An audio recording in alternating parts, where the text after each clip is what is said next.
Oke, jadi aku mau cerita di pagi ini. Tadi aku setelah sholat subuh berjamaah di masjid, aku murojaah. Oke, murojaah surat Al-Hajj. Bukan, sorry. Al-Mu'minun dan surat An-Nur.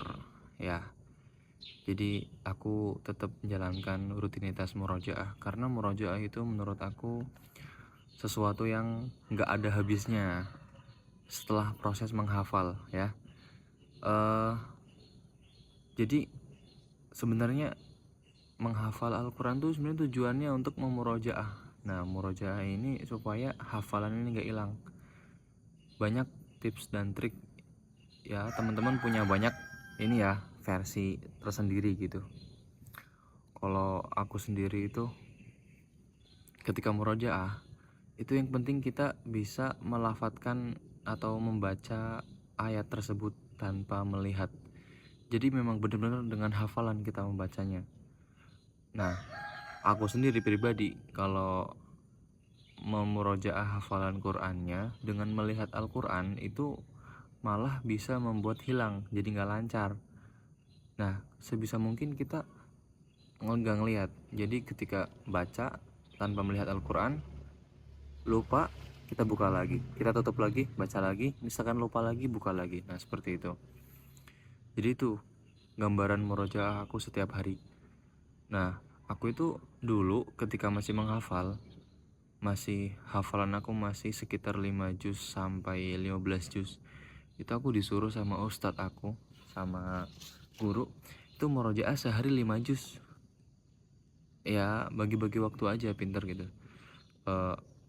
Mungkin habis sholat subuh 1 juz, habis sholat zuhur 2 juz, habis sholat asar 1 juz, habis sholat maghrib atau sebelum tidur 1 juz. Udah kan 5 juz.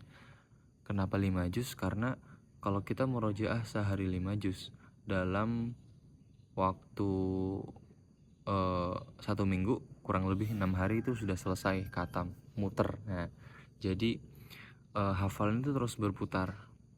Nah, dengan rutinitas yang seperti itu, kebiasaan seperti itu, muter terus hafalannya dan diulang terus. Nah, itu akan memperkuat hafalan.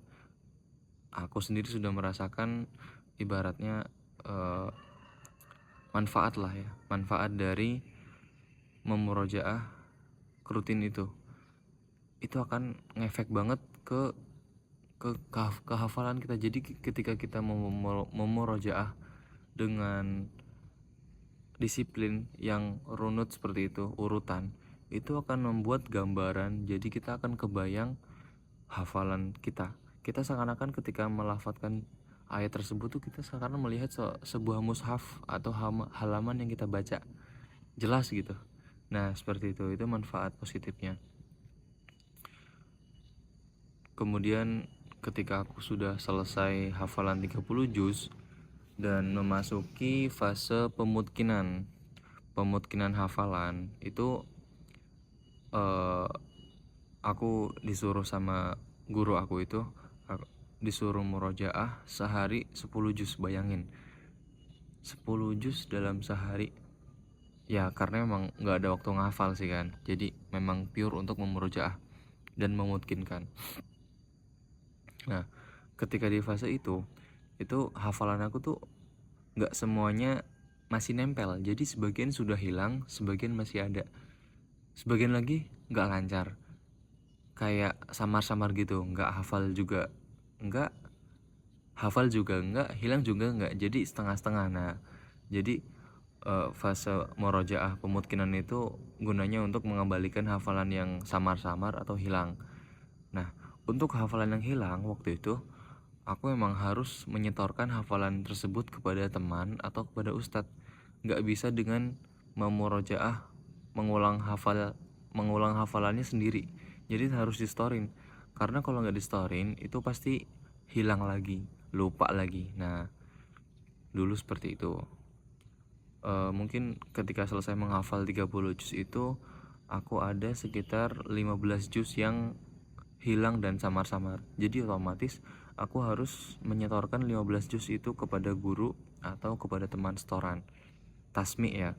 Nah, tasmiknya pun bukan yang per 1 lembar, per 2 lembar, enggak. Jadi supaya makin lancar, makin kuat tuh sekali tasmik, sekali duduk 1 juz, sekali duduk setengah juz. Nah, itu menurut aku itu yang paling efektif karena itu dapat mengembalikan hafalan kita secara utuh. Jadi kita lebih merasakan bayangan gambaran mushaf tersebut. Oke. Seperti itu. Jadi ketika itu aku murojaah dan di fase pengembalian hafalan aku tasmi setiap hari itu 1 juz. Jadi dalam kurun waktu 15 hari, sekitar 2 mingguan, aku sudah mengembalikan semua hafalan. Ingat itu baru hafal ya, tapi itu baru hafal. Maksudnya baru balik ya. Belum mungkin. Maksudnya karena masih baru diulang, makanya masih bisa hafal, masih bisa melafadzkannya tanpa melihat mushaf. Nah, ketika itu aku baru bisa tuh mengulang sehari 10 juz tanpa melihat Al-Quran. Ya dari bangun tidur, dari subuh itu, sebelum subuh, habis subuh, sampai tidur lagi pun kerjaan aku cuman murojaah. Itu waktu aku SMP kelas 3. Jadi dulu tuh aku SMP kelas 8 aku ikut program tahfidz kurun waktu 1 tahun. Targetnya 1 tahun selesai hafalan 30 juz. Nah, itu tuh program pertama. Jadi aku adalah santri yang menjadi uji coba lah ya, bahan tes apakah program ini jadi atau tidak. Nah, ketika kelas 7 SMP kelas 1 itu ada proses seleksi dari sekian ratus, kalau nggak salah 100 orang, 100 anak, 100 santri diseleksi siapa yang kira-kira mampu dan memiliki kompetensi ya dari hafalan, kecerdasan atau bacaan. Nah, di situ dites, alhamdulillahnya aku lolos. Akhirnya di ketika kenaikan kelas 8, kelas 2 SMP, aku masuk ke program tahfidz. Ketika itu modal aku cuman 7 juz. Sebenarnya aku masuk pesantren itu baru SMP kan. Nah, di SMP itu aku masuk pesantren cuman modalnya bisa baca Quran. Selama setahun kelas 7 aku bisa menghafal 7 juz. Lumayan kan. Nah, tanpa khusus. Jadi memang halakoh. Dulu kita halakohnya waktu menghafal itu subuh dan abis maghrib. Jadi dulu aku setoran cuman abis subuh dan maghrib. Nah, kelas 8-nya aku masuk program tahfidz yang full memang untuk menghafal Al-Quran dari pokoknya dari bangun tidur sampai tidur lagi tuh full untuk Al-Quran, baik itu murojaah atau hafalan baru. Ya seperti itu. Kelas 8 selesai menghafal. Kelas 9 1 semester itu untuk pemantapan hafalan ya. Ya sebenarnya dulu banyak lah dramanya, lika-likunya, pusing, stres segala macam. Karena hafalan tuh kalau nggak di murojaah hilang. Nah, menghafalnya susah, menjaganya pun lebih susah. Nah, itu yang aku rasain. Sangat-sangat melatih kedisiplinan dan konsistensi kita.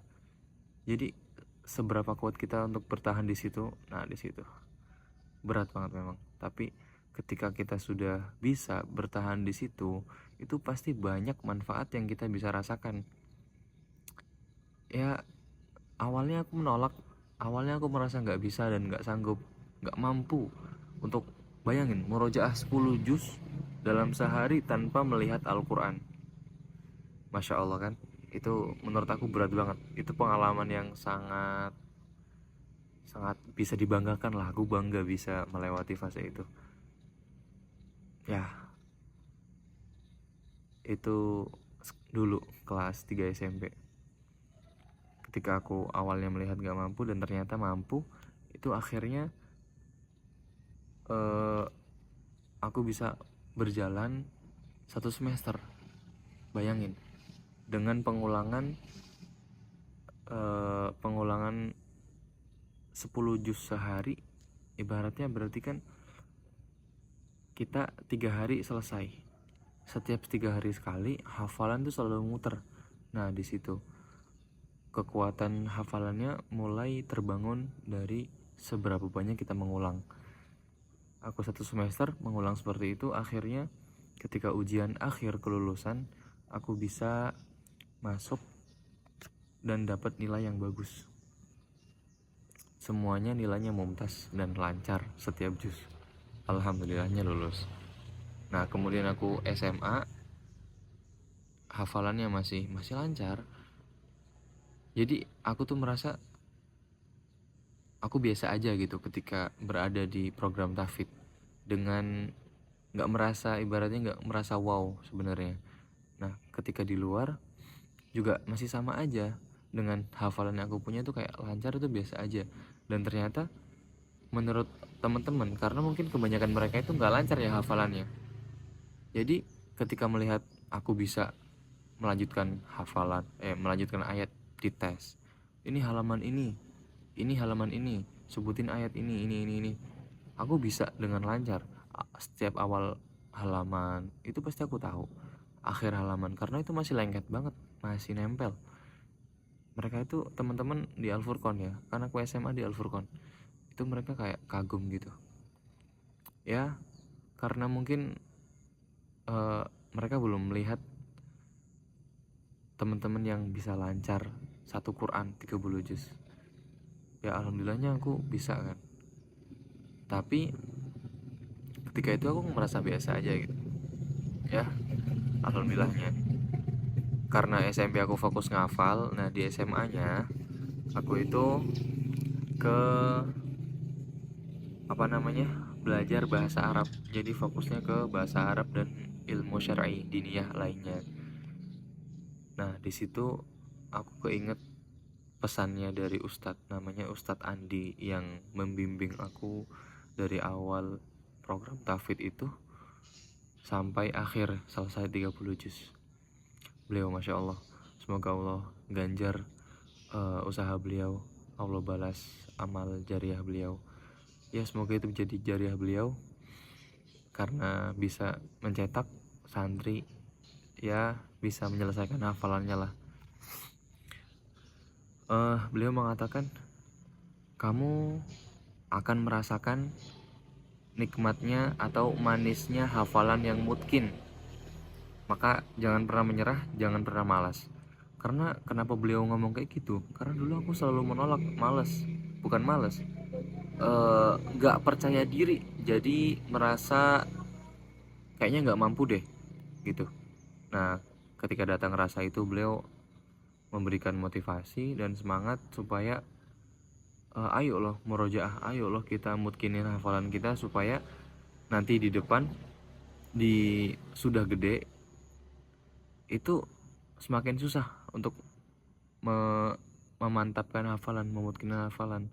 Nah kalau udah gede hafalannya mutkin, kemudian kita belajar ilmu syar'i, banyak ilmu-ilmu diniyah yang lain, itu banyak dalil-dalil diambil dari Al-Quran, kamu nggak perlu ngafal lagi. Nah di situ beliau kasih motivasi seperti itu.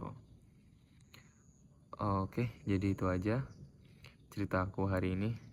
Ya mohon maaf ya kalau struktur ucapan, struktur kalimat yang aku omongin ini kurang tersusun, kurang rapi ya, karena ini vlog pertama aku.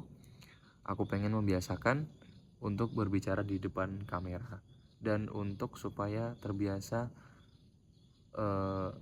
membicarakan atau menyampaikan atau susunan katanya itu terstruktur rapi.